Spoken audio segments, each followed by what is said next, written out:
Alright, hell yeah. So in this video we do a side surf and we're going to talk about side surf dynamics. Now this is one of the cool things about an R1 raft, and my current design is trying to lift this tube up out of the water. See how we have at least like a 4 to 6 inch gap? And when we lean on this tube, look at like half, like I'm thinking that half the boat is like not in the water or doesn't have contact with the water. So that's kind of something that I've been working on. And hell yeah. And then this video, it's subtle, but we're going to be working kind of back and forth. So that was the side surf. We'll take a look at it one more time, just kind of make a short little video. Alright, hell yeah. So when we're in this side surf, I think of it kind of like a swing set effect. Like if I'm over here, I'm going to be rotating around the pile. So I like to think of it as a smiley face, and it's always going to be trying to center me in the middle. So if we can use this momentum back and forth, and what I think I was doing was I was trying to always stay near the pile, and that was getting onto the tube that's, you know, like, hey, get to the front right there. And so let's take a look at that one more time. So if we come around this way, I'm going to get to that front tube and then kind of ride that tube around, and then I'm going to jump back to this tube. And so I don't know. I'll have to actually play around with this and do the complete opposite, because I think both, whether you're driving it, because I was looking at some of my footage from the bigger waves, and it seemed like you'd want to drive it from the high side and then drive down. But this is a small wave. Sometimes these small waves require low side dynamics, where you're always trying to get your body into the trough. So if here's the pile, you know, always just trying to get my body down between that wave and the trough, somewhere between the wave and the trough. And so that's how we're, you know, able to shift this boat back and forth. Alright, so that's it. That's this video, and that's kind of just one of the things that I was working on. And a lot of this stuff is new. It's just like, hey, I didn't even think I could be able to do this on a small wave.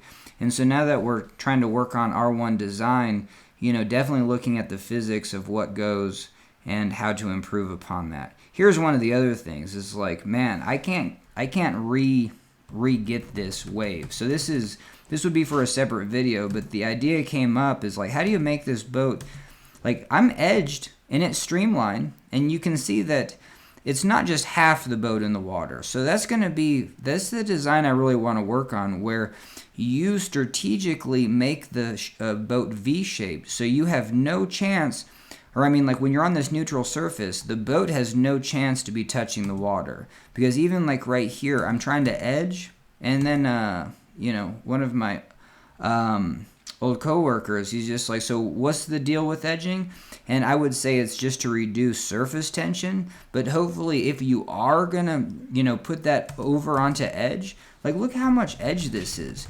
There is no reason the surface of that boat should now be for sure, well, I don't, you know, like you can do whatever you want with it, but definitely in this, it would be sweet to have this surface to be, you know, very streamlined.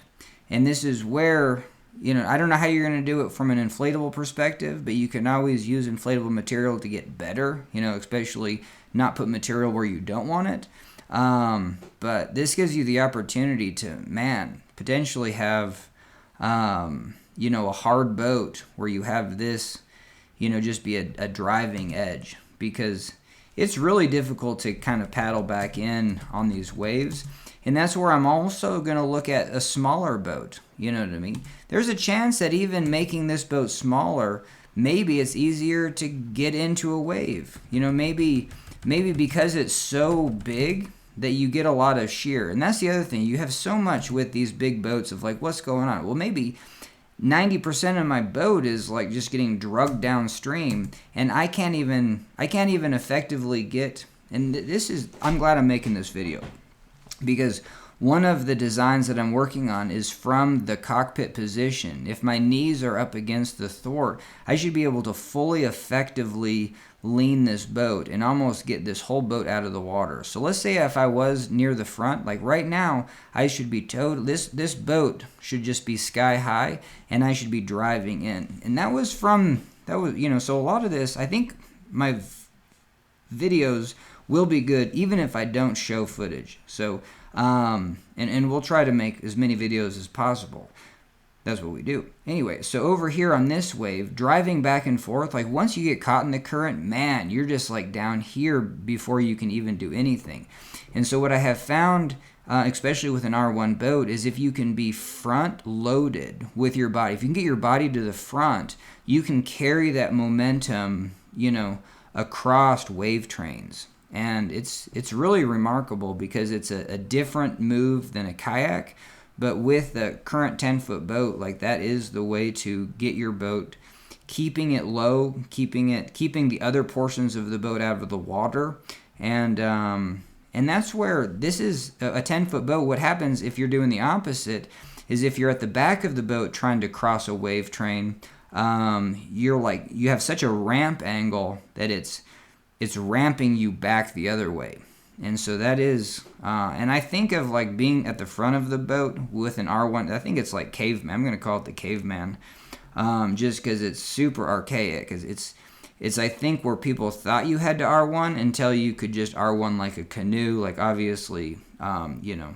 And I do have canoe experience, not a whole lot, but that's where I got my start, was canoeing and then raft guiding. But I did paddle a whitewater canoe. It was quite large. It was a 14-foot, but I was able to roll it with float bags. Not that, you know, anyway. All right, so hell yeah. So this is where that fundamental of having the front of the boat, you know, angled in. And so, yeah, and that's even for me, like right now, like what's going on? Is it dynamics? Or is it look how this boat is angled? Like I have, and this is so interesting. This is a very good video for me right now because this is a brand new thing I'm just looking at. This is the pile. My weight is on the pile, neutral, and we're trying to paddle back in. The other portion of the boat is so long that it's dangling down the other side. It's already ramped down that pile. This pile is so much potential energy because anything that's on it is like on top of a rolling slope. If you're on top of a pile, you're going to get surfed sideways. Even windsurfing, you have to be focused if you're on top of the pile because you're going to go one way or another. That's just the physics of it. We even talked, this video is about side surfing, and you're going to side surf that smiley face. And so, you know, and I should do little drawings, but you know, I think you can visually talk over that. Yeah, I just think of this pile as a pyramid, and it's got 4 faces. It's got down into the trough, the exit, and then side to side. And so, like right here, half my boat.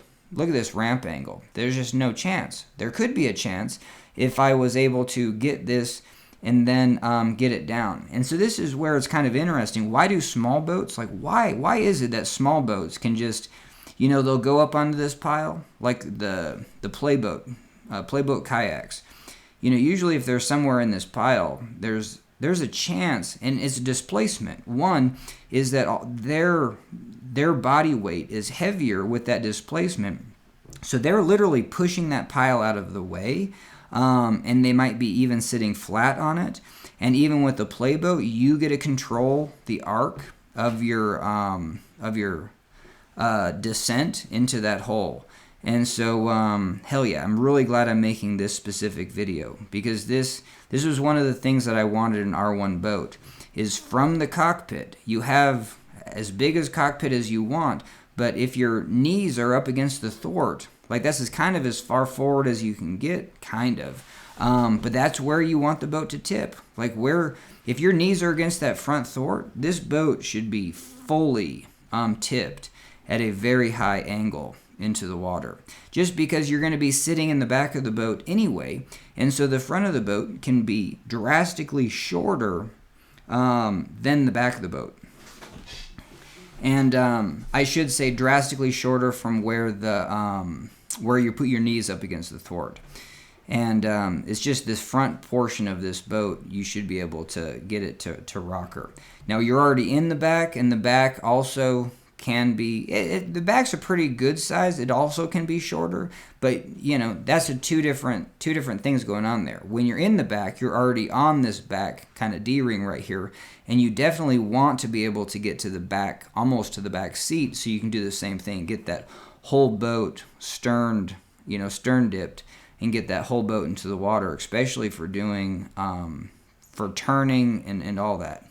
And hell yeah, same thing with the front. The fact that you can't teeter-totter the front, man, that's a real bummer. All right, hell yeah. So that's that. We get pieced out. All right, thanks for joining me on this one. Booyah.